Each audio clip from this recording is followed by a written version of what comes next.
Hey guys, what's up? This is Dingo Crikey here with another commentary video. This time I'm going to be discussing a topic relating to Transformers 4 Age of Extinction. If you guys are interested in more news and commentary on Transformers 4 Age of Extinction, Transformers 5, or just general Transformers discussion topics, then please check out my playlist and channel where I also have over 20 Transformers stop motion videos, some of which are previewed here.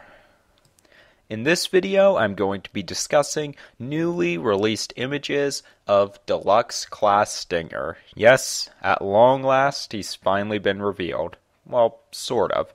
So it's been a while since I've done a topic relating to Transformers 4. A lot of my videos have been on the new Transformers cartoon, Transformers 5, or just general Transformers stuff. But this is definitely a very relevant topic. If you guys seen about 4 months ago, I'd posted a video questioning whether or not they would make a Deluxe Class Stinger figure and what it would be like. And if you've watched some of my other videos, you've probably heard me mention it a few times, as I've really wanted to see them make one of this guy. And if you've been on Transformer message boards as well, a lot of people really want a Deluxe Class Stinger figure. Although people have been highly skeptical as to what the figure would be like. And it was just yesterday that TF World 2005 posted news announcing that Takara would be making a Deluxe Class Stinger figure. Now, I want to put a lot of emphasis on the fact that this is a Takara figure. Up to current date, there's been no news on Hasbro making a Deluxe Class Stinger.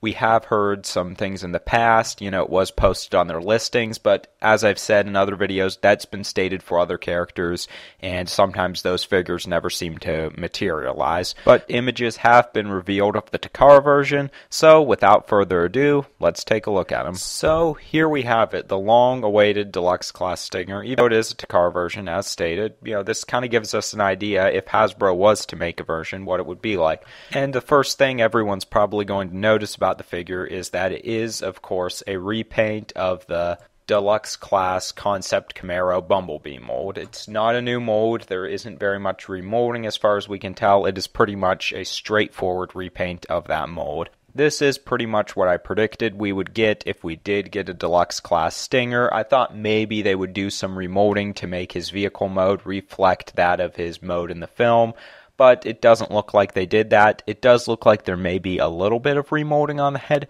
but even the bottom of the head looks a lot like Bumblebee's. I don't know if the top of the head is going to look more like his head in the films, if they just painted over top of Bumblebee's face.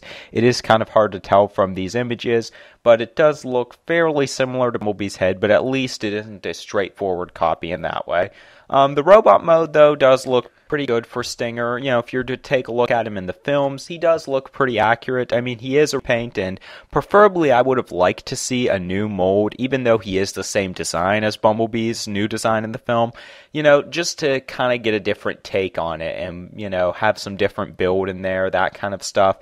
But, it does look fairly movie accurate, so I can't really complain about the robot mode.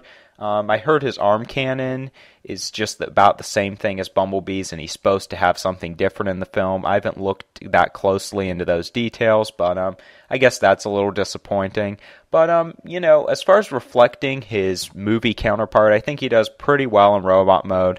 In vehicle mode, I mean, he's just not going to. The color pattern does look pretty nice, I do gotta say. The black and the red on that car look really cool. But it would have been really nice to see an accurate alternate mode for this figure. But comparing him to the original Bumblebee mold, I do gotta say I like the way Stinger's color scheme looks better. Now, I don't currently own the Bumblebee mold. I am probably going to pick it up in a week or so here. It is in stores in my area. I just haven't gotten to buying it. But I do think the mold looks really cool in this color scheme. I like the red and the black with the touches of gray in there. The green contrast of the eyes looks really nice against the rest of the body. And, overall I'm pretty happy with this. Personally, I would still prefer Hasbro to release a new mold or something a little bit more remolded if they are going to release Deluxe Class Stinger. But if they are going to go with something like this, I hope it looks exactly like the Takara version and they don't leave out a lot of the paint apps and that kind of stuff, because this one does look pretty good for what it can be.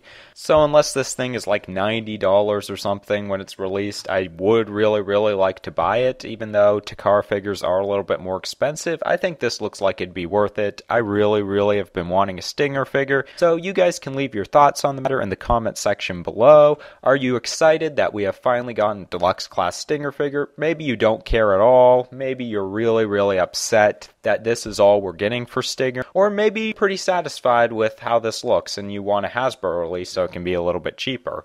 Or maybe you just don't understand why every Transformer fan seems to care about Stinger getting a toy so badly. If you have that opinion, feel free to drop it off as well, along with any topic suggestions you might have. There seems to be a lot of interesting stuff floating around in Transformers media. It could pertain to the new Transformers cartoon, Transformers 4 Age of Extinction toy line, Transformers 5, or just general Transformers stuff. If you guys have a topic relating to Beast Wars or something like that, I'd be willing to discuss it. I've actually been rewatching a lot of Beast Wars episodes lately, so I'm kind of up on that. Anyways, that's all I have to say about this one. If you haven't done so already, please check out my other Transformers commentary videos. I have a lot of them in my channel, along with my Transformers stop motion videos. That's all I have to say for this video. Stay tuned, thanks for watching, and have a good one, guys.